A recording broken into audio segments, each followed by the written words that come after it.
Today we're going to have McEachron speaking to us. He's from the United Water District, one of our water suppliers in the county.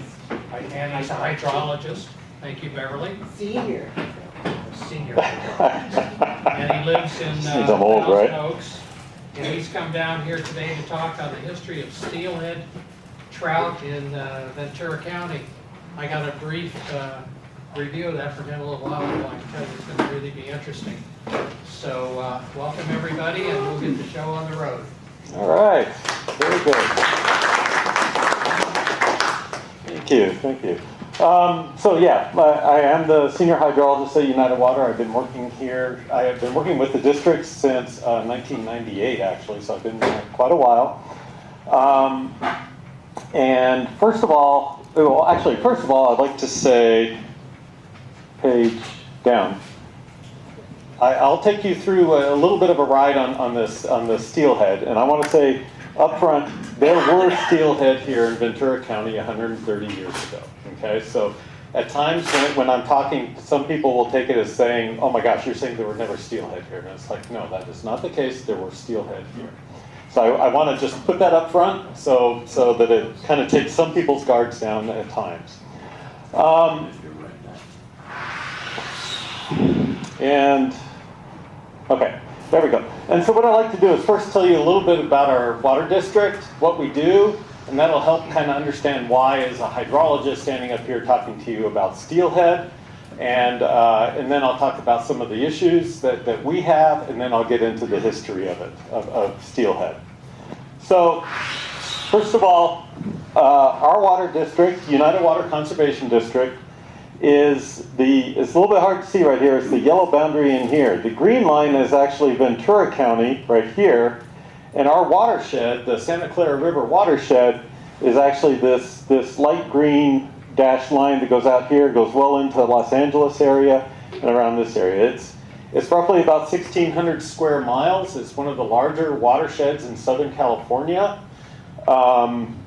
And of course, the Santa Clara River runs down the middle of it right here, and we have various tributaries that include the Santa Paula Creek. It's really hard to see here, we got the Sespe Creek running up here.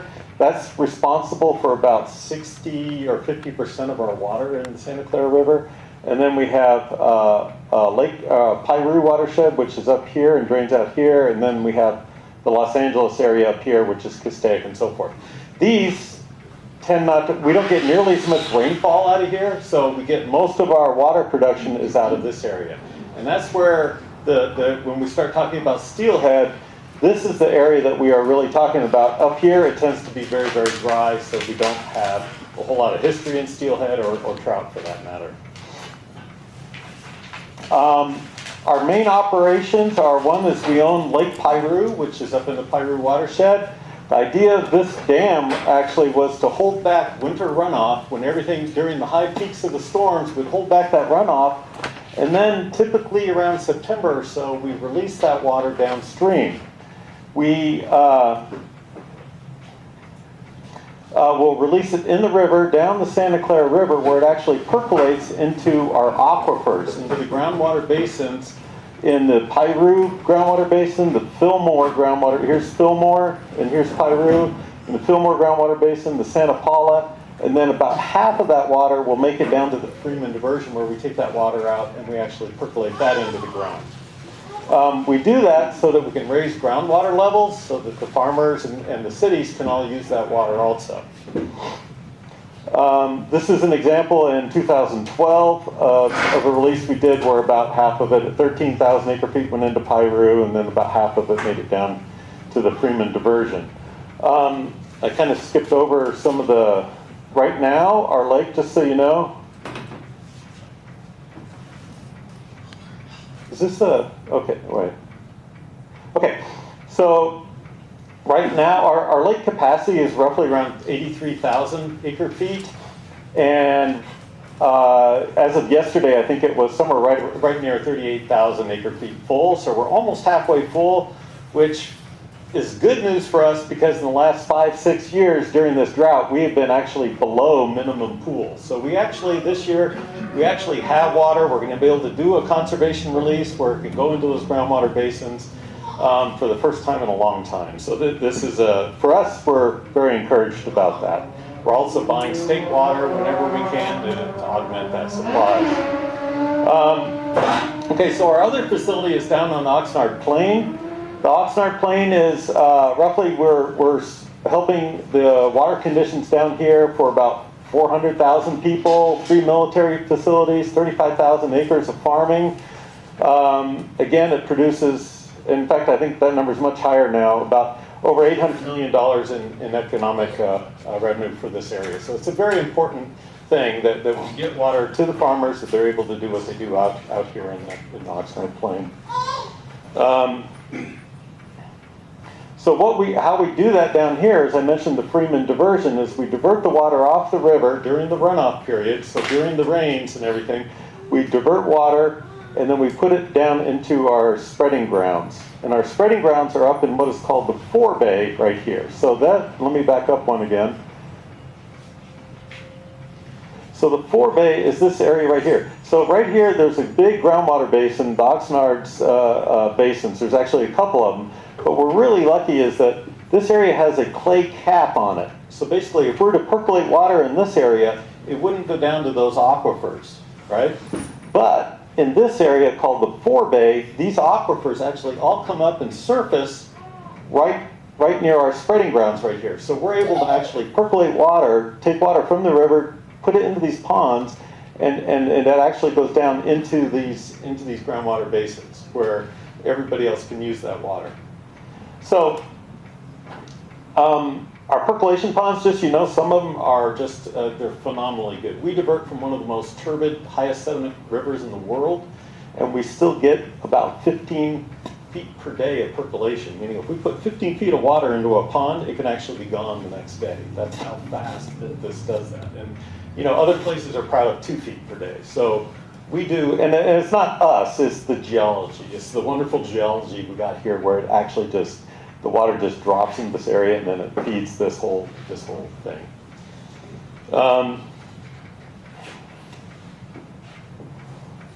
So again, so over the city of Oxnard, there's a clay cap right here where I mentioned if you tried to percolate water there, it would stop and it'd actually go out in the semi-perch zone.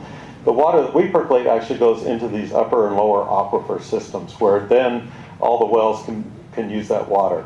Of course, what we're here for, a lot of it is seawater intrusion. People are pumping water levels now well below sea level. In fact, right now, I think some of them are a couple hundred feet below sea level. And because of that, we're getting seawater intrusion. In fact, this is an area right here that we're kind of standing over that has a lot of seawater intrusion that is occurring right now. So the salt water from the ocean is literally coming into these aquifer systems. All right, so I'll just kind of quickly go over this. There's the Freeman diversion where we divert the water. We take the silts out in our desilting basin. We put a polymer into there. We then spread the water in our spreading grounds where we percolate that water. This is the pond that gets about 15, 18 feet per day. These typically get 2 or 3 feet per day. We have another facility down in El Rio where we spread the water in this area, but then we also have a well field around it where we deliver that water to the city of Oxnard and Hueneme, actually. So that's where a lot of the water comes from. It's groundwater, so that's the reason why if you turn on the water here, it doesn't taste very good. It's groundwater, that's the nature of it. We also have a service line where we deliver the PTB in the Pleasant Valley system, and this is all for ag. And the idea is there that if we can divert water, take it down here and deliver it to them, it's the same as spreading water here. If not, they're going to pump it, and then it causes potentially more seawater intrusion. All right, so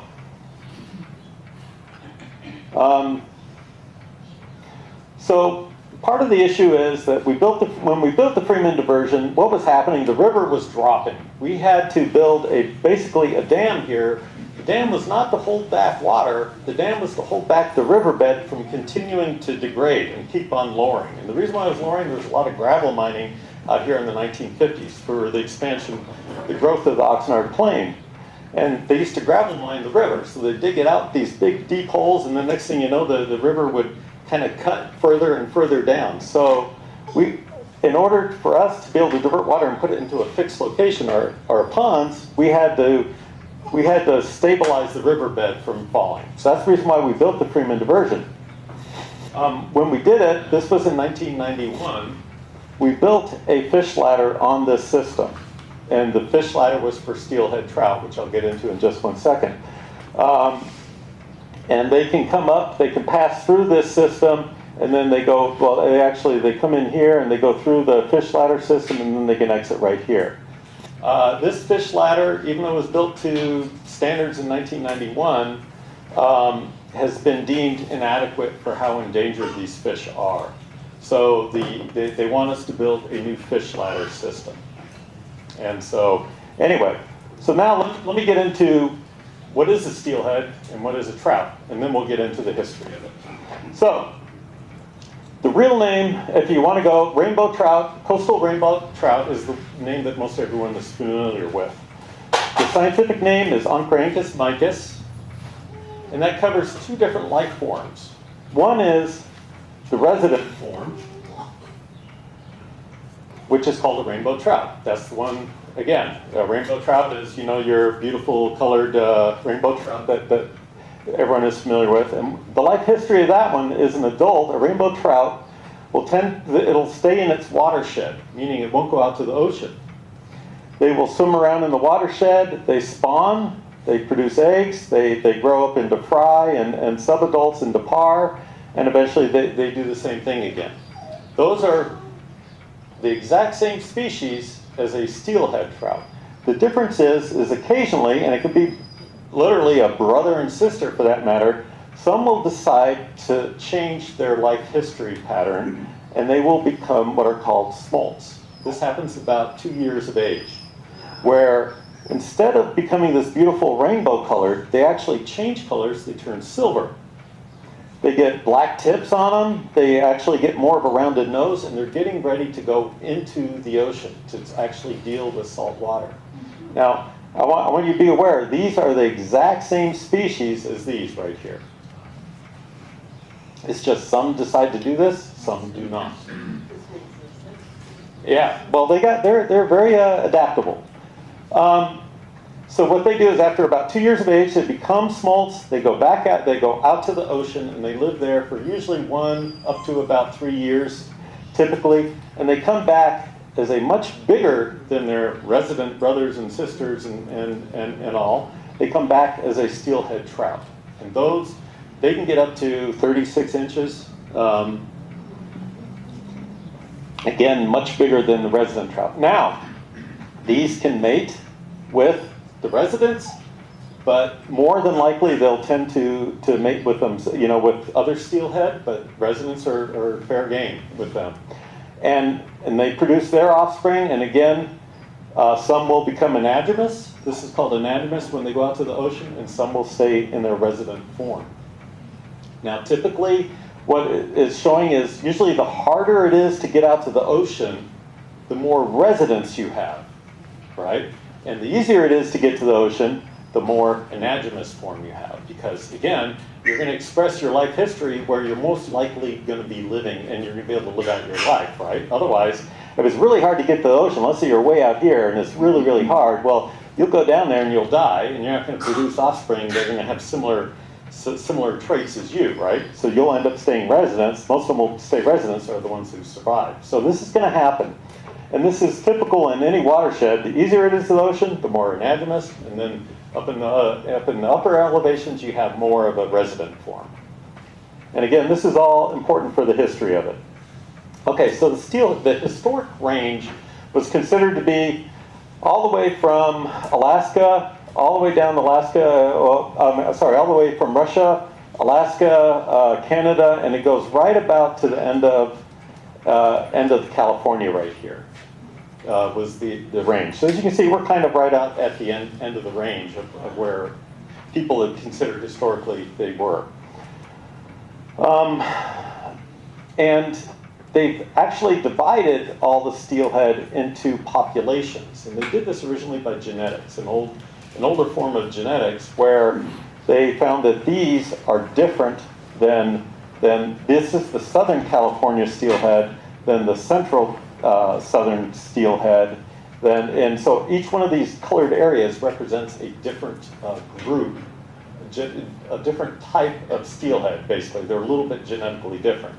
Although the newer findings of genetics actually have said there's no genetic basis found for the division of populations between the Southern California ones and the central southern group right here. These are endangered where we are. So here's Ventura County. These are considered endangered. These are considered threatened at this time. It's a different classification when the government and how they deal with what they have.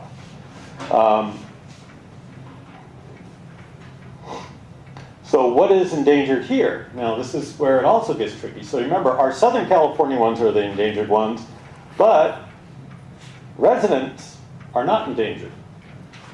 It's the life form that expresses itself to go out to the ocean and come back again is endangered. Okay, so you can have a brother who says, I'm going to turn silver. They become endangered, and the one who stays up here is not. And that's part of the reason why you can go up above our lake and go fish these guys right here, but you'll get fined about, I think it's like $10,000 if you're going to fish one of these guys right here.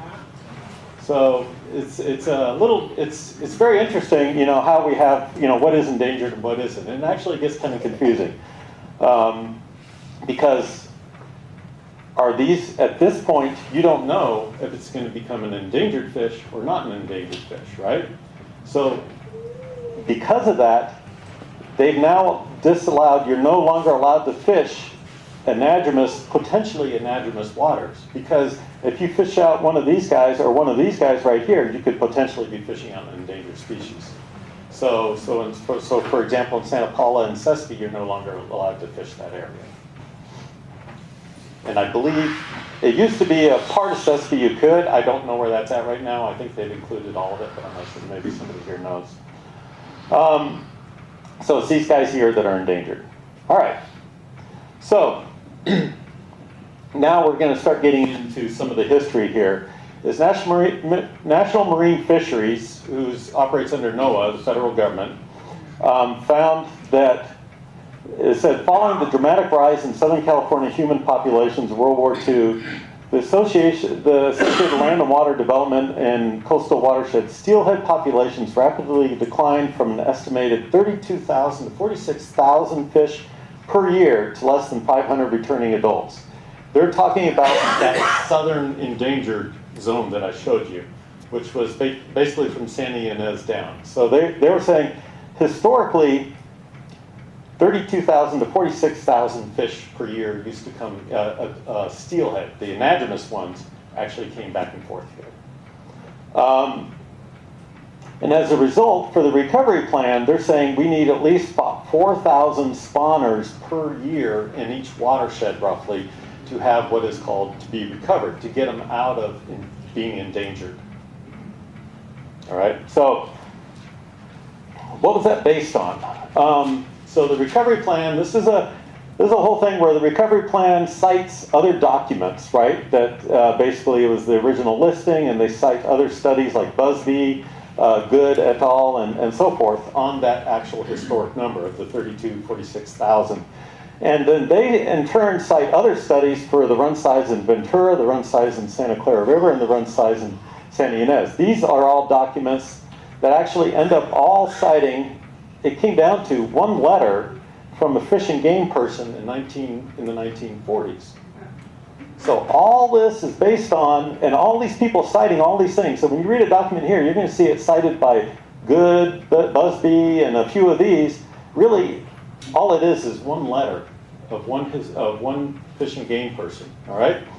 For the Santa Ynez, it was even different, as they again cited all these different documents, but it all came down to a trapper in the Santa Ynez. He was a fur trapper. Said, looks to me like the Steeelhead River is about the same as the Eel River in terms of steelhead. That's it. That was the whole basis for the numbers. So as a result, United was, because we have lots of infrastructure and we're actually being asked to put in a new, probably up to a $40 million new fish passage system, we wanted to look into this a little bit further. So we ended up, actually, I was the one who started looking into the history of it, and I was doing it during my lunch hours, and pretty soon my lunch hours started getting into like 2 hours afterwards, and we decided, we need to hire a historian, because we started finding lots of interesting information. So we ended up hiring a historian. This was, oh gosh, I think it was 10 years ago, actually. And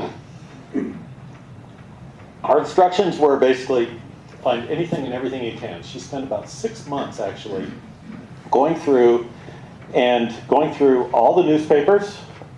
And there were a lot of newspapers back then, as probably some of you are very well aware. Every single city had a newspaper. Fortunately, at that time, they just started digitizing them, so we could start going through them a whole lot easier. Went through all the magazines. We went to lots of different museums, even up north, in the California State Archives and the California Academy of Sciences. Went to a lot of the libraries, Department of Fish and Game. We went up into some of the fish hatcheries. And so she basically compiled and put together a summary that is about 700 pages long of steelhead history. So if you guys want that, we do have it available online, actually. You can actually download it. It's good reading. All right, so trout, back then, had lots of names. And these things could take on lots of life forms. They have lots of names: trout, mountain trout, brook trout, speckled beauties, blah, blah, blah, blah. Silvery trout and salmon trout. These usually kind of indicate they were steelhead, right? Because when they turn silver. These, typically, speckled beauties, brook trout, mountain trout, typically refer to the resident form. So when you're reading newspapers and you have to pick those out, you have to kind of, go with that. So I want to describe to you 1919, actually, 100 years ago from this year. And it was a big deal. Steelhead fishing was huge in 1919. There were ads before the opening day for resident trout fishing. Now, steelhead fishing has already been open, but April 1st was the opening season for trout. There were ads. There was always ads beforehand, and this one I happen to like. It's for the largest trout caught to any man or boy, 50 cigars, and the women get 5 pounds of candy. I don't know. Anyway, but so even beforehand, it was a big deal. But then after, every single newspaper came out with multiple articles about steelhead and fishing in general. This is just the LA Times alone reporting on our area in Ventura County. These are only for 1919, just to give you an idea. So all those other newspapers had equal amounts. It was a big deal. The reporters, you could tell on opening day, they were already talking to the big fishermen, the ones that they knew were going to limit. They always wanted to report their limits of catching the first 50 fish. And so they would be out in the morning on that day to report what everybody had coming back to them. And they very, very often would list that into their documents. Here it says, steelhead conditions are very good. Lots of good stories throughout these of fishing. So in the steelhead history that we have, there's usually a summary of each one of these articles of what we had found. And that's the reason why it is 700 pages long. Also, people produced, around this time, they produced postcards. So they'd have pictures taken of themselves. They made postcards and sent them back to wherever, back east or wherever, to show them what wonderful fishing that we had in this area. What is the year on those? There are multiple ones on that. Just so you know, at times, I don't always, so this is 1914. This is Charlie Brown and Friends, 1914. So I don't always have, when I'm talking about the date, I don't always have the correct year or photograph, because there just aren't that many, and especially when I go back to the 1800s, there aren't any, so. Opening day, they talked about 500 cars lined up on the Sesame. they would be just up on Grand, I think it's Grand Avenue, right? And they would just literally be back to back to back, and 500 cars. Schools throughout I don't know about 1919, but in other years, they would close down. They said that we just couldn't keep boys. The boys would all be gone, so they said, okay, we're closed on opening day if it fell that day. Again, 1,000 on the Ventura River. They talked, actually in 1919, they said every 20 yards there was a fisherman going up the Ventura River. These people from LA all came out, and they usually fish the Sespe, and sometimes they go up into the Piru, but they would all come up, stay at the hotels. It was a big deal. But now I'm going to go back out of 1919, and we're going to go back 20 more years into the 1800s. And there's a book, and it had several editions. It was written by two people, David Starr Jordan and Barton Warren Neverman. And they were actually famous ichthyologists. David Starr Jordan, actually, I'll talk about them in a minute, but in the book, they did something that was kind of interesting, is one thing, they divided out the steelhead trout versus rainbow trout as different species at this time. There's been a long argument, were they different species or were they not? And they didn't know that. And back then they called them Salmo giardinaris, Richardsons, as a steelhead trout, and Salmo irideus Gibsons as the rainbow trout. They've since combined them and made them Onthranchus micus, and anyway, whatever. But the steelhead trout, they put them as their range as the Santa Ynez Mountains, meaning further north, all the way up into Alaska. They didn't bring them down this far. And then the rainbow trout, they said yes, they were all the way from Alaska all the way down to near the border in San Diego. So this was kind of weird, and then it's like, well, did they just not know, or not? And so just to give you an idea of who these people were, this is David Starr Jordan. He was actually asked to be the president of Smithsonian at one point. He declined, and he became president of Stanford. And obviously he's a famous ichthyologist because Noah has even named a boat after him. So that's the David Starr Jordan right there. And Barton Warren Neverman, actually, the co-writer of that,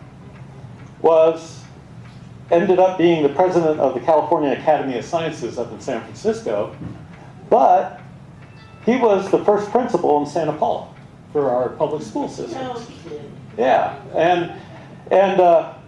and this was before. It was actually I believe it was the 2 years before they built this actual building. It was before it was when it was all grapes, and so he was the president. But at that time, he was a naturalist, and he was doing fishing in Santa Paula Creek. He was doing surveys down in the Santa Clara River. But again, they didn't put steelhead up in this area. It was just, and they did that again and again. So anyway, it was interesting. But, okay, so our historian also went through and looked at the different studies of the Chumash middens piles. And the first thing, in the middens piles basically are their garbage piles, right? That's where they put all their excess bones and everything else. And this is basically what a middens pile looks like. And in that, they identified this is for the Southern California region, of which a lot of them were in Ventura County. They identified 170,000 fish bones in the accumulation of all the different middens piles that they did. 200 different species of fish, but no steelhead were found in Ventura County. And again, we can speculate as to why. Some people say, well, maybe they smoked them, somewhere off site, and you get rid of the bones there, or whatever. So we don't know. Again, we don't know that, but one of the more famous people who does this sort of study he just was surprised at how rare the remains were for steelhead in this area, and he said presumably the remains reflect the local species availability.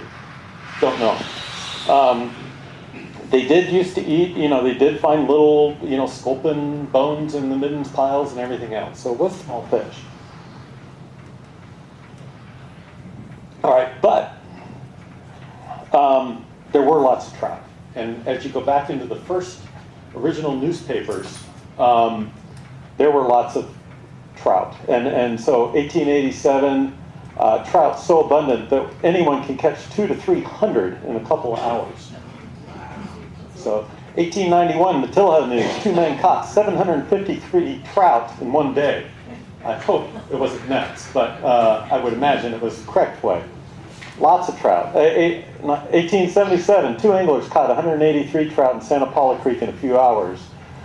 Just one after another, we found, of trout being fished. And in fact, they even talked about it usually being fished out by the end of the season. And this is, back then, this is when Ventura had a minimal population, roughly, 5,000. One of our first, actually, records of trout potentially being here, and I reported on this one last year, Yes, you did. is Thomas Bard was building digging a well to feed the wharf out here. And in that, what he did was he dug down to, you remember where I said the aquifers were, and during that time, they were actually under pressure, meaning there was a higher static water level somewhere else, and it was pushing that water. And so when he dug that, what you have are artesian wells. As soon as you go below the clay cap, boom, water starts shooting up. And supposedly his spouted 30 feet high. But what they said came out of that was very interesting, is that the men noticed fish in the wastewater. And the well was found to be filled with young trout, thousands of them being thrown out of every jet. So here's thousands of trout. This is not the well, by the way, but this is an artesian well during the same time. There's thousands of them were being thrown out of there. And this was reported in Popular Science in 1874, the Journal of Outdoor Life in 1877, Scientific American, 1877. We also had it in our local newspapers where they said this happened every single year. Again, I have no explanation, no good explanation for this, unless maybe somehow Steeelhead or something came up and spawned right behind it and they didn't notice it. And when they started shooting the water out, they came out. I don't know. But this is where I'd love to, if that's the reason why I was asking you, if you have journals, maybe by chance, he's mentioned that, because it went national. It was a big deal. It was, people couldn't, it was just a strange thing. They theorized that they came in through underground, all the way from, they said the nearest fish were in Santa Paula. And they said, well, maybe they somehow made their way down there. I know that's not going to happen. It's all sand and gravel. There's no way through. So, very interesting story. We also found diaries. Henry Sparks was one who, for I think it was about 30 years, documented every single fish, how many fish he caught, and what day he did this. And so we're really lucky to have records like this. So 1892, April 1st, opening day, here he is, 125 trout. On the 3rd, 155. That year, he ended up catching 677 trout that year. 1893, 179, 379, 462. So, for 1896. So, he was a local resident who actually ended up dying, I think, in the, was it 1970 or so? He lived to almost 100 years old, I believe. So, anyway, and I have noticed that a lot of fishermen tend to live a long time. So that was one thing. That's a good thing, But farmers do too. So, so mountain trout were plentiful. Here's these are the mountain trout, right? That's not a steelhead. Remember, steelhead come back big. They could be smolts, but we know that they're not the adult steelhead. There were fish camps up in Piedra Blanca. There was the I don't know if this one actually is the Glen Mineral Springs, but there were various health places that really promoted outdoor living and fishing, and they even mentioned, there's large mountain streams filled with speckled trout with fishing, and it was promoted as a very good health thing to do back in those days. And so people would, from LA and all, would come up into these areas and actually go out and do fishing.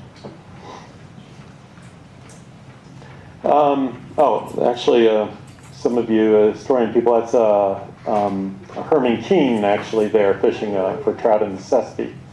He was a well-known mountain lion hunter. He used to actually, he has videos documenting himself shooting mountain lions in this area. They used to offer, the Fish and Game used to offer, I forget how much, it was like $10 for every mountain lion they killed, and he was one who used to actually kind of make a living out of it, sadly. But, so trout fishing continued, but I was talking a lot about mountain trout for the most part. But what we did find is there were references of steelhead back then. And this is actually the first good one that we did find, is some surveyors found a 25-inch length in Orioles coyotes, and they corralled it and dispatched them with a rock. And it was a lot. And there's a lot of that. When you see a steelhead stranded, most boys, most guys are not going to let that go back then. That's a meal, right? They corralled the monster. This is the largest trout ever captured in this part of the country. Again, 25 inches, that's a good size, but that's by no means a great size steelhead. And then here we go, 1883, they found a 36-inch long from the Ventura River.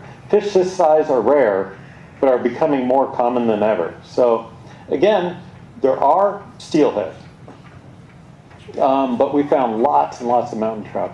So Santa Paula, enormous trout have come up the ocean, and they're anywhere from 12 to 16 inches, which is more of a half-pounder size. It's not really, it's not what is the full steelhead who have been living out in the ocean for a long period of time. But there was also a call for early conservation. In 1882, they noticed, they're fishing out the rivers, and it's becoming a problem. So they asked, they were mentioning, if we just let it rest for 2 years, we're going to have great fishing again. So they realized we are already fishing out this system. So what they did was something, and actually it was, coincidentally, it is the Port Hueneme Sportsmen's Club, which I don't know if you guys have records of that, but they are the first ones who actually brought in trout and actually started planting trout into this area. And obviously they had a thing going with the Ventura Rod and Gun Club, because they said, hey, we just brought in 50,000 young trout into our streams. What is the Ventura Rod and Gun Club doing? So they were obviously going back and forth on that. So what was going on then is right around 1872, they started building fish hatcheries. And it became a big deal. 1881 were the first fish cars, meaning is in the railways, they built special cars to be able to transport these fish from wherever the hatcheries were. This is the one on Mount Shasta Hatchery. What they would do typically is they'd grab steelhead from other rivers, the Eel River and so forth. They'd grab the females, they'd bring them there, they would take the eggs out, and then they would fertilize them there, and then they would raise the young until they got to about this big, and then they would go transplant them elsewhere. And it became a big deal. They began to transplanting them. This is something that was very prevalent, is if somebody could raise fish, they'd try to go put them somewhere else and just see if they could grow there. And so, but the rainbow trout from here in this whole coast were doing very well elsewhere. So they actually brought them in the 1800s into the Great Lakes, and there's a steelhead run in the Great Lakes right now, right? There still is. 1875, rainbow trout were introduced into New York. They brought them into Missouri. Let's see, 1873. And because of that, actually, Ventura was very interested in acquiring more trout, because we were getting fished out too. So the county actually appointed a fish commissioner. and that person represented bringing in fish and actually controlling certain conditions so that they could bring more and more fish in. As a result, Mount Shasta, and then we had Whitney hatcheries were growing. By 1900, I think there were 30 hatcheries in California. Just to give you an idea, these were the states with the original distribution of Oncorhynchus micus, meaning trout and steelhead. These were the original states that had it. By the 1900s, it was roughly in these areas, and as of today, pretty much in every single state except for Florida. And I'm sure if Florida were a little cooler, they'd have them too, but they're a little too warm for them. So it's been extreme. The propagation of steelhead and of rainbow trout has been a huge thing. Remember, the original range was about in this area right in here. Now, every single one of these countries has rainbow trout or steelhead. They brought them all over the world. 1800s, we brought them over to England and said, here, you guys plant these. And then we brought some of theirs, their types of trouts over into ours, and Loch Levens and a few others, where we started putting those into our system. We were mixing everything. Everybody was mixing everything they could. They brought bass out, and shad went everywhere. It was just quite the thing going on. But I mean, for example, I was in when I was younger. I remember I was up in Venezuela, up in the mountains, and that was the biggest meal there, was eating rainbow trout. And all these restaurants have rainbow trout on the menu, and they go out in the river system and catch them, and you eat them. I didn't know back then that, oh, those are rainbow trout from our area, you know? And how cool is that? In fact, they're considered one of the worst invasive species out there, actually. They're endangered. They're endangered right here, but they're the worst invasive species out here. So, let's see. So, we also, in our county, we made some attempts, or some people made some attempts to raise trout also. In the 1873, Sprague of the Sespe, he tried to build he built a small dam and started raising trout in there, and he said, I'm going to soon have fish for the markets and for everybody. But he was one of them who got caught up in that dispute and killed one of the Moors. And so, anyway, his thing kind of went away. Also in the hatchery, there was a, oh gosh, I forgot his name, I didn't write it down now. Anyway, he brought actually brook trout from back east, brought them up Agua Blanca Creek, which is above Lake Piru. And this is out in the middle of nowhere, really. And he brought them, and he built a small hatchery up there of the eastern brook trout. And he was hoping to get those plentiful in that area so that the people from back east could feel comfortable catching their fish that they used to catch from back east. So anyway, that was 1895. So some of the early plantings that we did here in the county, 1893, 10,000 rainbow trout. 1894, 20,000 hatchery trout planted in Ventura River. 94, 30,000 Tahoe and rainbow trout. 25,000. These numbers kept getting bigger and bigger, actually. In fact, it increased about tenfold from 1899 to 1909. And as a result, well, they were very efficient at it. So all throughout this time, they had actually the California Fish and Game Commission had 2 cars that were specially designed to transport trout. And they had these special milk cans that actually fed from air from outside. They'd bring them in and keep it bubbled. And what they would do is we would get newspaper articles where they said that these trains are coming in, and people would all drive down there and they'd help distribute them, all the trout. So you'd find, so for example, I think this one doesn't say it, but they would stop, and then other people who had cars or even horsebacks would actually transport those fish, and they would take them up into the Sespe, up into Santa Paula, and everywhere else and distribute the fish. And here they are distributing the fish, and here's an example of a car carrying some of them. So by the early 1900s, for example, here it is, well, here's 1917. Here's an example of 100,000 steelhead trout in 25 great cans were uploaded onto the Sespe. So the numbers got huge. They kept getting bigger and bigger. There was more and more fishermen. As I remember, I was describing 1919. There were thousands of fishermen out there, and they started putting in more and more and more steelhead trout. So here's an example. Here we're going back to 1919 again. 3 million fish is our total. That was for the plantings in Southern California.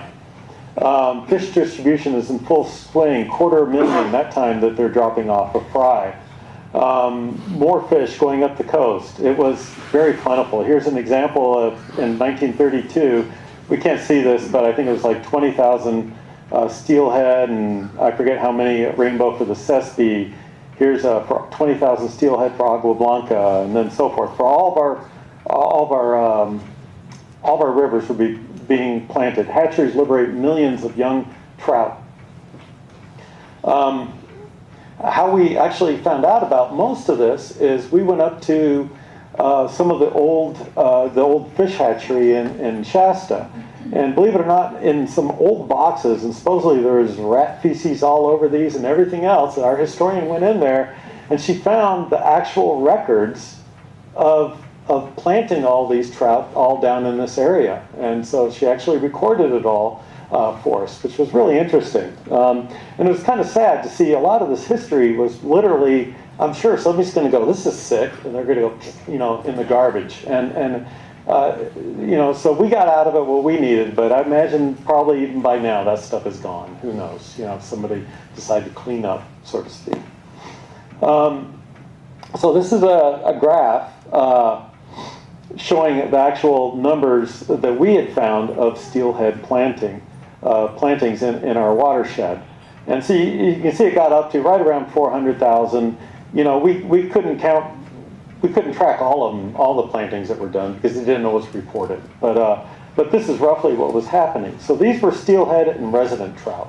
They all had an anadromous component to them, meaning even the resident trout, some of them would turn anadromous and go out to the ocean, and some would not.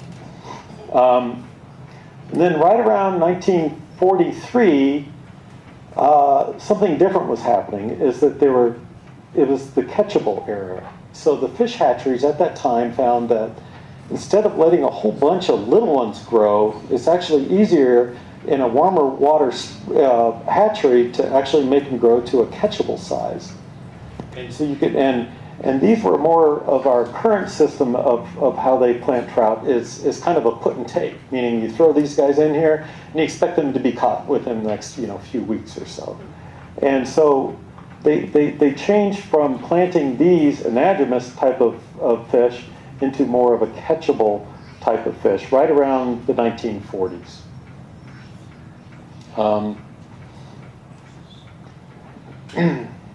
But during this time, we have good records of lots of fish. This is 1912. This is one of those guys, Hartman. During that time, I know the newspapers were always following around this guy because they knew that he could catch some of the big ones. I don't know how he caught them all, but anyway, he always was reported. And these are all steelhead, clearly steelhead. These are steelhead right here. Somebody told me, whoever's a car buff, somebody told me that this car is like the equivalent of a Ferrari now. Supposedly, they go, that guy was rich. So if anybody knows cars, if you know what that is, there you go. And this was up in the Sespe, right there. Two nice steelhead. Limits to steelhead. There's no lack of articles in the early 1910s, 1920s of steelhead being caught. But they also gave a lot of credit to that planting effort. Santa Paula sportsmen agree that never have they seen such a run of steelhead as come up the river this spring. And for liberal plantings turned out by the Fish and Game Commission for the years past are being given full credit. So again, they realized that because of all the high fishing pressure, that this was very much needed at that time, and they gave full credit to being able to be able to do this. Lots of the game laws was basically, they've changed all throughout the years, but one of the big debates is a steelhead the same as a resident? And some people are saying, yeah, they're the same thing, so I can go fish for them any time of year and so forth. So they change throughout the year, but basically, for the most part, you're allowed to catch 50 fish in one day was predominantly, usually the limit. Before, back when they were reporting the hundreds and hundreds, that was in the 1800s when there were no fish limits and those guys were catching as many as they could for whatever reason. I don't know. Hopefully they had a lot of friends.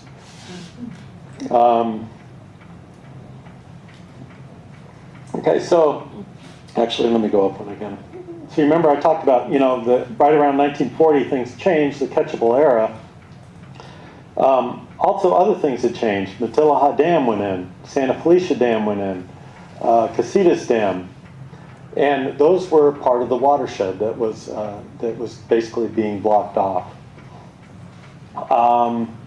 And the nature of the articles in the newspapers changed over time. Is basically you'd start getting no steelhead catches yet, but hopeful. A few steelhead were rumored to be seen in the Ventura River after the last rains, but no catches reported.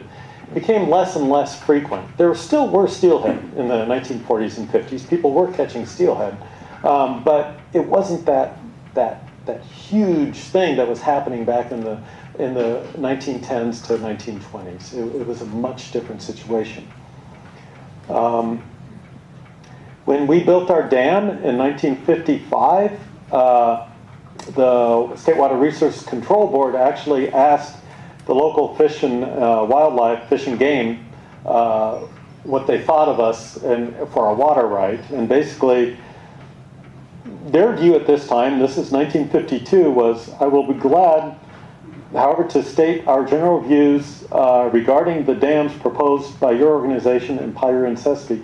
These two streams are not of importance to migratory fishes, and therefore no structure such as a fish ladder would be required for these dams.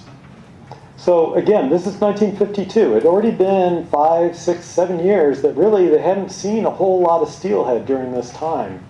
And that was his recollection of it. And I'm finding people always have like a 5-year memory, and if they hadn't been here before, some of that other history all gets ignored.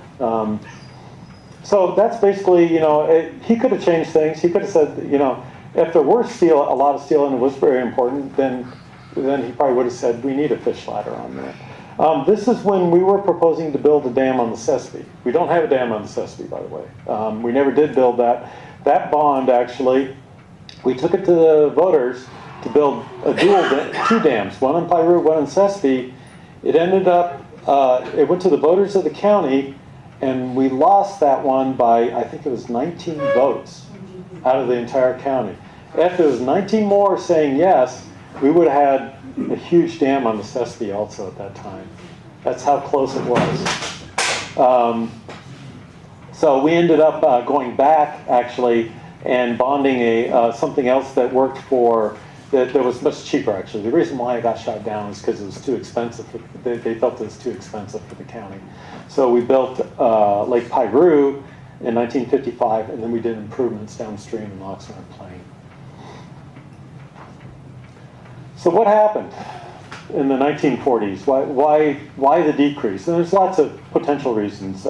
Local hatcheries produced catchable trout. No more steelhead fry from the north.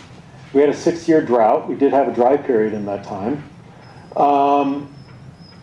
And let's see, they killed off non-native steelhead runs, maybe. The fishermen basically were fishing everything out at certain times. So genetically, we don't know exactly what was here originally. They do know genetics of what's up here now, but it's hard to compare to what was back then because we don't have those fish.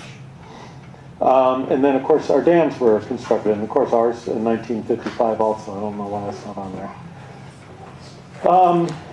There was overfishing, forest fires, 1933, almost the entire Sespe burned. Other years, there's been lots of forest fires that put pressure on fish.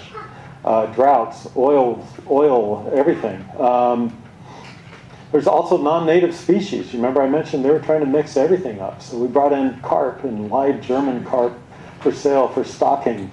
Right now, if you go out in our river, that is definitely the predominant fish out there are carp. They're everywhere. They're huge. I mean, all the time we get calls, people saying, "I just saw a steelhead." And I was like, "No, you just saw a carp." And it's, they get to that big. And so we have lots and lots of non-natives. In fact, almost everything we get at the Freeman Diversion is a non-native. What else does the historical information tell us? Basically, it can help us with the range. And just so you know, for all the history that we found, all the newspaper articles we found, Piru Creek, the only reference of an actual steelhead in Piru was from a fisherman who was being interviewed by a fish and game official, and he said that he saw steelhead there, I think it was 6 years prior. That is the only record of steelhead in Piru Creek. So that information is important. But now, of course, obviously, Sespe Santa Paula was a much different situation. Ventura River, much different. There was lots of accounts of steelhead. And we had the introduction of other species. So summary and conclusions of this really is resident trout were once hugely abundant. That was obvious. Trout and steelhead planting started over 120 years ago. Planting likely affects the historical trout and steelhead abundance. And also by the mid-50s, steelhead runs had pretty much diminished. That was kind of our takeaway from this whole thing. And I mentioned that our history of steelhead is posted online for anybody who would like to read. It's mostly the newspaper printings is the 700-page thing, and it is actually really interesting to read. I mean, anybody who likes history, because they also bring up all these other things of fishing out on the wharfs and everything else. You can get some of that, and it's amazing what was out there, especially out in the ocean. So remember that now they've deemed, for example, our fish passage now has been deemed inadequate for how endangered they are. We've been asked to build a new one. So I just briefly want to I'll go over that. And what we're looking at are a couple different options. One of them is a fish ramp. It's basically we're going to cut out a section of the Freeman Diversion right here and build a huge concrete ramp that goes up that is more in river. So when and if steelhead come up, they would come up through this baffle. There'd be concrete baffles, and they could swim through this because the water would slow down, and they could make their way on up.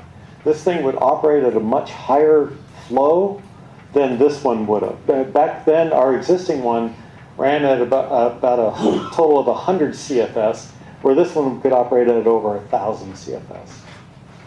This one will cost us roughly $40 million. We have not seen a steelhead since 2012, just so you know that. We used to get about, on average, one per year, but during this drought, we haven't seen any. But likely, there's plenty of residents up in the watershed. So they will likely, once the watershed starts getting bigger as it rains more and more, they will get replenished and they will probably start producing smolts again. Right now, the endangered species, the restoration and everything else, they say we don't know what the relationship between resident trout and steelhead are. Therefore, we're going to only assume that steelhead are what we're looking at, and they need to mate with themselves. They need to reestablish their own population. And because of that, because we only get one per year, they're considered very, very endangered.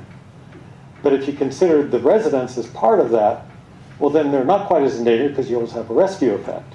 And we know that's the case because if we haven't seen one since 2012, well, they're not coming back. We do have a fish counter and we have a fish monitoring device on the diversion where we actually have to make them jump out of the water, and they go through a lighted beam where it triggers cameras and everything else.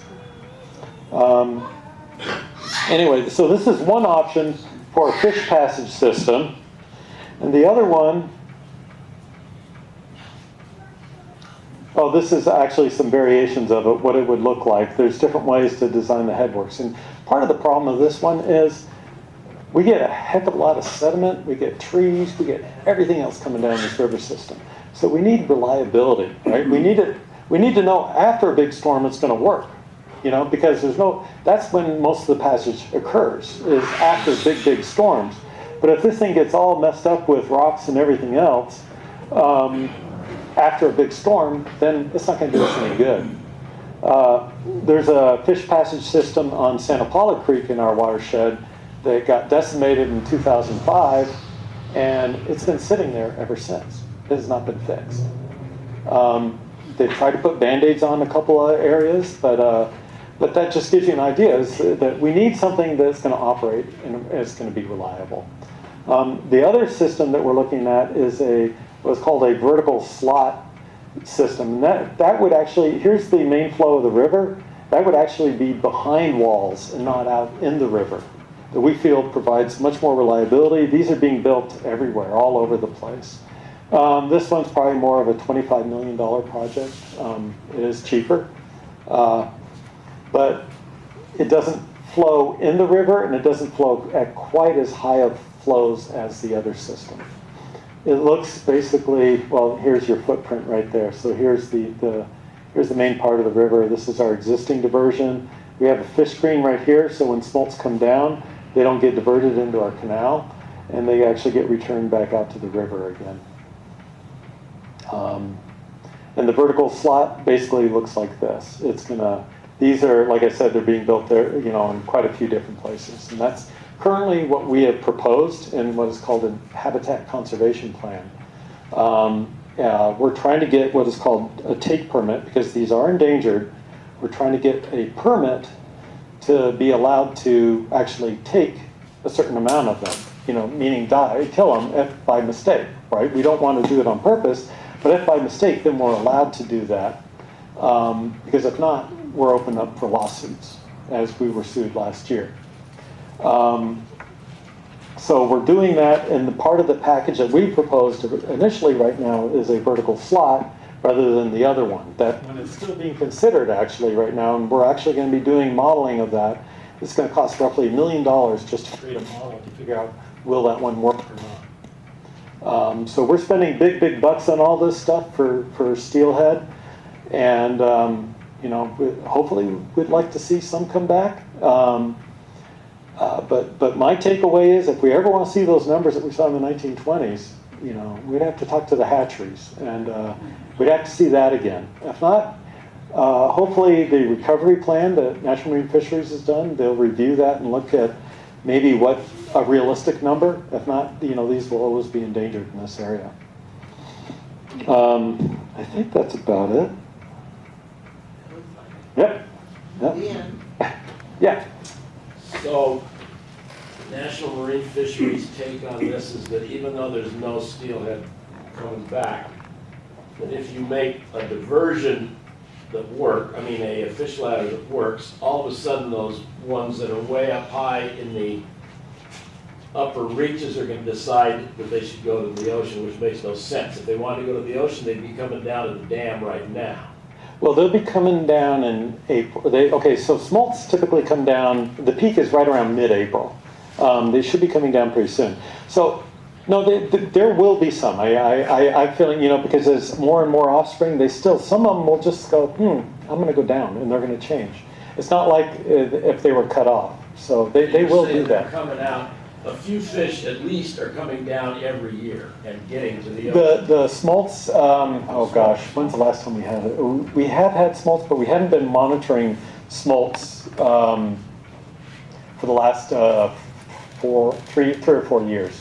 Because I fished Ventura and Sespe 10 years ago, and there were a few fish up there. Oh yeah. There ain't much now because of the drought. Right, because of the drought. But there are. If you go to Santa Paula, there's a fair amount. In fact, we're doing we're pit tagging a whole bunch in Piru Creek, and we were able to get pit tag, I think it was 300 of them in just several days. So there are residents up there. Yeah. Well, we have had wet years, that would have allowed the smolt to come and then return, but we still see numbers of 1, 2, 0. I mean, how does that bode for future, you know, oh, we're going to see this big explosion of smolt after this great year we've had now, but 5 or 6 years from now, after they go out to the ocean, they come back, we still see 0. I mean, what's that saying about, you know, the return of steelhead to the Ventura watershed? Well, I think they feel that we need to remove all those barriers, you know, the Freeman diversion, or, you know, at least get a better passage through there. But you've had the Freeman diversion, and you've seen it through a long period of time. And you've had a fish ladder on there, and we haven't seen any fish. They're trying to say it's inadequate, basically. They deemed it to be inadequate. No, we're not seeing fish below there trying to come up. We never have. And then that's the reason why they do want us to build a new one. And they're asking for more water. Just so you know, right now, we are releasing, I think, we would be diverting about 375 CFS today from our old water right, but now we are actually bypassing almost all of that water. So that's 700 acre feet a day. That's enough for 700 families per year per day. So it's a lot. We do the same thing at Casitas. I mean, the river's full, and we still can't get water in the lake. I mean, it's kind of crazy thinking, in my opinion. Yeah. Well, we've lost thousands of acre feet, you know, this year, and we have yet to see an adult. We are monitoring, and yeah, it's unfortunate. Yeah.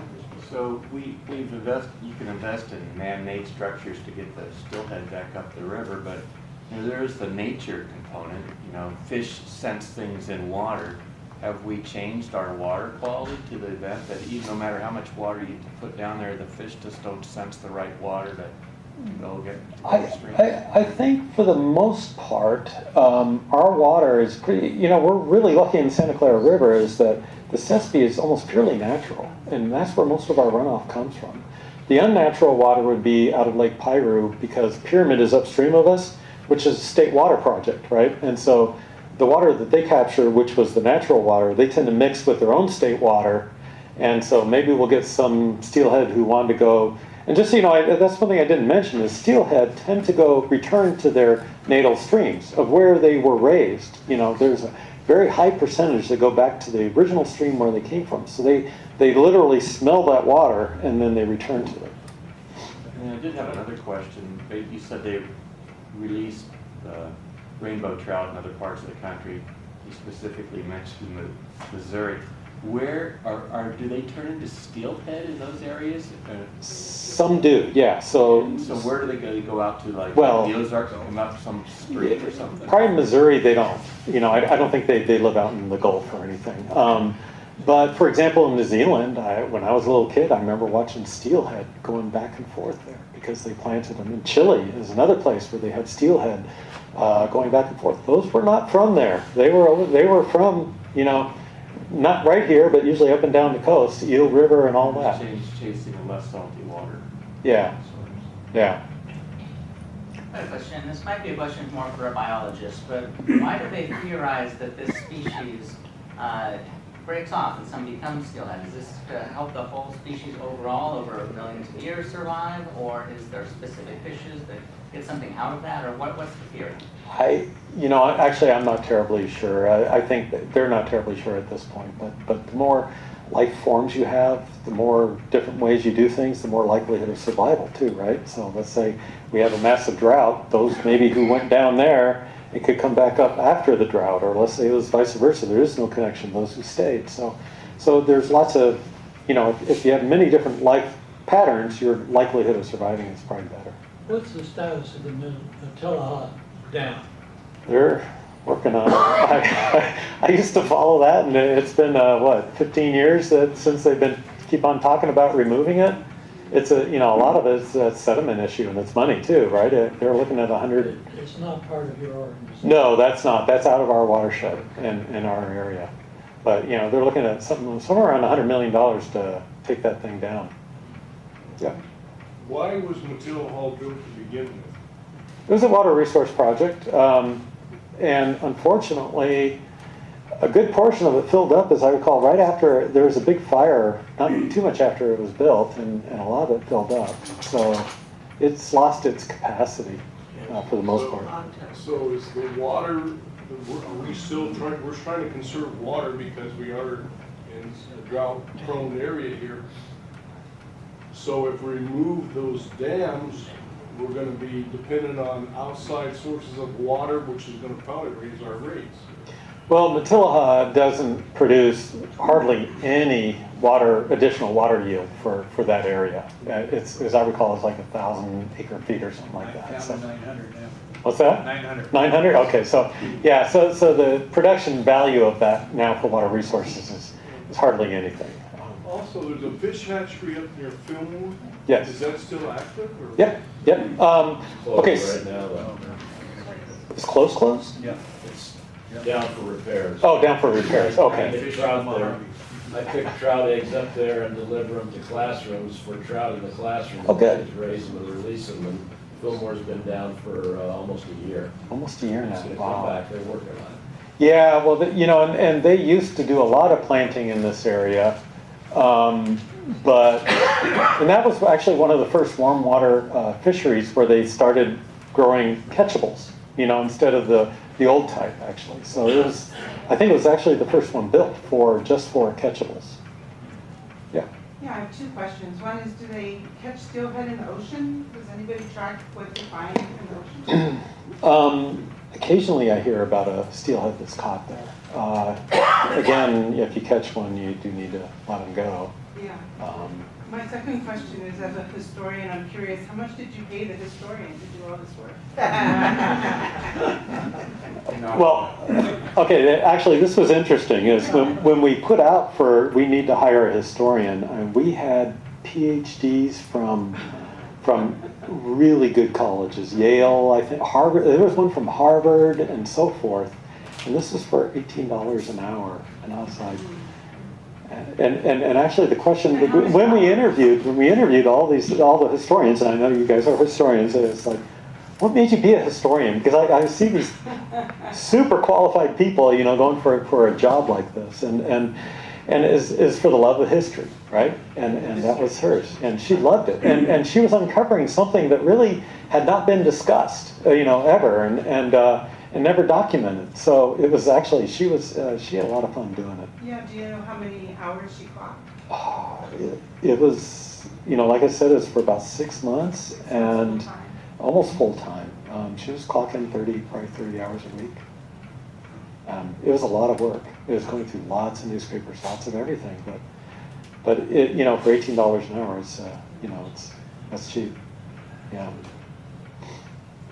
Yes. About 10 years ago in the Santa Clara River there was a big sandworm that flooded off the Grass campground for about 7 years.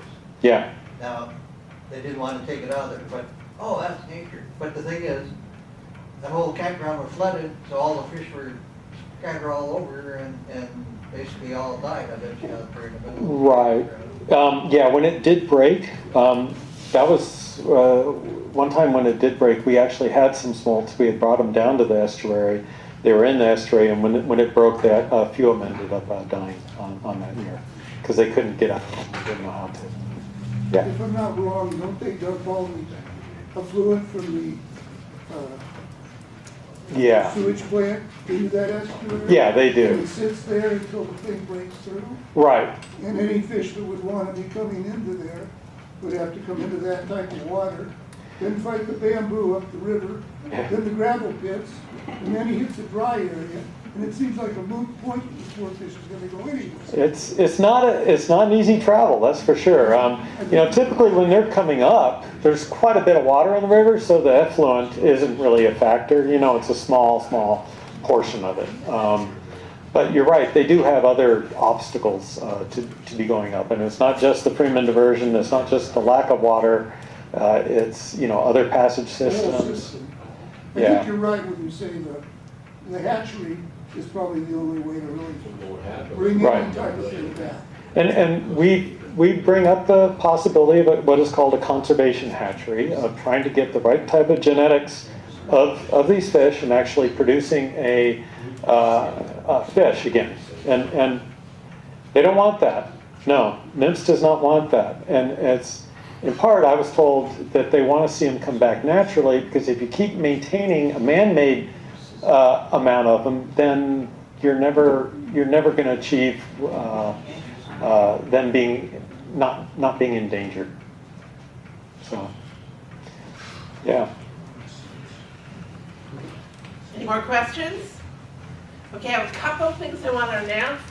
Penelope has made cake pops over here, so please feel free to avail yourself. I think they're in the theme of fish, right? That's right. Oh, wow. And also we have Friends of the Bar has a speaker coming up at the dinner on March 8th, but you gotta get your stuff in early because it's on the base. So if you're interested in that, I think there's some flyers on the podium where you signed in. The 9th was supposed to be a presentation on firefighters. That's been canceled. The next one will be on the 16th, and that one, I forgot when it's about. Do you remember? 16th is, Oh, it's about the special saddle that's, Oh, yeah. yeah, it comes from the, yeah. So that one's gonna be really interesting too.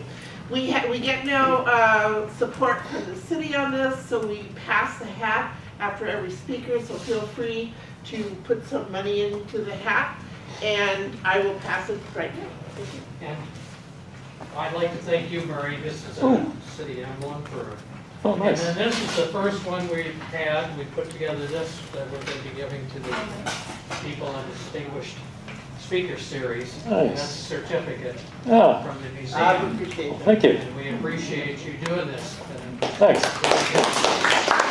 Sure.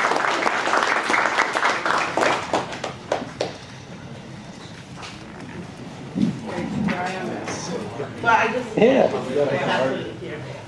Okay. that's what I wanted. Thank you, thank you. No, I never have. Are you? I knew a guy.